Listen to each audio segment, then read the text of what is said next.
আমাদের কাছে তো অভূতপূর্ব, অশ্রুতপূর্ব যাকে বলে, কখনো শুনিও নি, কখনো দেখেও নি। এখন এইভাবে নির্বাচন করলে সেই নির্বাচনের ফলাফল কি হবে সেটা সহজেই আমরা বুঝতে পারি। যে পক্ষ যারাই সরকার গড়বে, ভোট তাদের দিকে ঝুঁকবে, এটা খুব স্বাভাবিকভাবেই বলা যেতে পারে। অর্থাৎ এখানকার ভোটের ফলাফল কিন্তু আর নিরপেক্ষ থাকবে বলে মনে হয় না। যে ফলাফলই হোক, সেই ফলাফলের উপরে আগামীকালের গণনার ফলাফল কিন্তু প্রাধান্য পাবে। অতএব এটা নিরপেক্ষ ভোটদান বলাটা কঠিন হবে আর কি।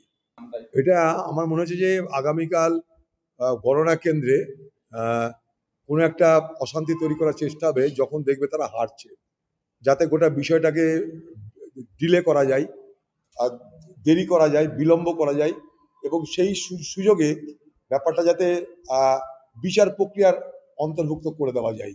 এটা চালাকি আগামীকাল এরা করতে পারে। ঝান্ডা ডান্ডা একথা বলার মধ্য দিয়ে আগামী দিনে হিংসা করতে হবে তার বার্তা কিন্তু দিচ্ছে। এবং যেখানে যেখানে তারা মনে করবে ক্রুশিয়াল, তাদের হাতছাড়া হয়ে যাওয়ার সম্ভাবনা যা ছিল না অথচ হচ্ছে, যেখানকার নির্বাচনের ফলাফল তাদের সার্বিক ফলাফলকে প্রভাবিত করতে পারে। যেমন মনে করেন মুর্শিদাবাদের তৃণমূল তছনছ, আমি কথা আগেও বলেছি, আজও বলছি। সেই সব জেলাতে এই ঘটনাগুলো বেশি ঘটাতে পারে।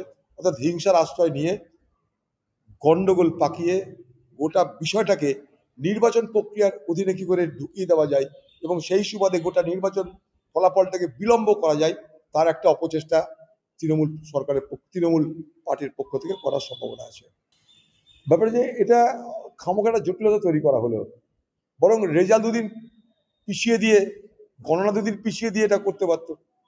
এটা কিন্তু মানে আম পাকা হবার আগে কাঁচা আম কামড়ালে যেরকম টক হয়ে যায় ব্যাপারটা, এটা কিন্তু সেরকম টক লাগছে। আমি সাধারণ ভাষায় এটাই বলতে পারি। আম আছে গাছে, অর্থাৎ হয় তুমি পাকতে দাও, সময় দাও তুমি, কিন্তু কাঁচা অবস্থায় আম কামড়ে তোমার দাঁত টকবে, জিভ টকবে। এটা তাই হলো।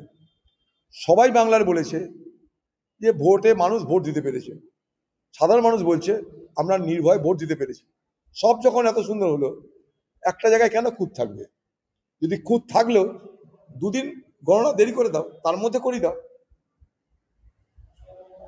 তাহলে আগামীকাল তো ফলাফল ঘোষণা হবে না হিসাবে। তাহলে গণনা করার মানে কি হলো? কারণ বাংলার মানুষ জানতে চাইবে, সারা ভারতবর্ষ, বিশ্বের মানুষ জানতে চাইবে আগামীকাল ভোটের ফলাফল ঘোষণা হোক, এবং মানুষ জানবার জন্য উদ্গ্রীব হয়ে আছে। সেই জায়গায় দাঁড়িয়ে আবার আইন কানুন সেকশন দেখি লাভ কি আছে? আরে সেকশন দেখাও, আইন দেখাও, মানুষের জন্য যেটা, মানুষের যেটা আকাঙ্ক্ষা, সেই আকাঙ্ক্ষাটা পূরণ করার জন্য নির্বাচন কমিশনের দায়িত্ব নিতে হবে। আমার কিছু হয় না, যা হচ্ছে হবে, যা হবে হবে। সে হারিয়ে জিতে যা হবে হয়। মানুষ ভোট দিয়েছে ভেবে কি করবো? আমি তো বেশি ভেবে ভোটের ফলাফল আমি নির্ধারণ করতে পারবো না। খামাখা বেশি ভেবে না ঘুমিয়ে না খেয়ে লাভ কি আছে? এইসব নিয়ে কোনো টেনশন করার কোনো প্রয়োজন আছে বলে মনে করি না।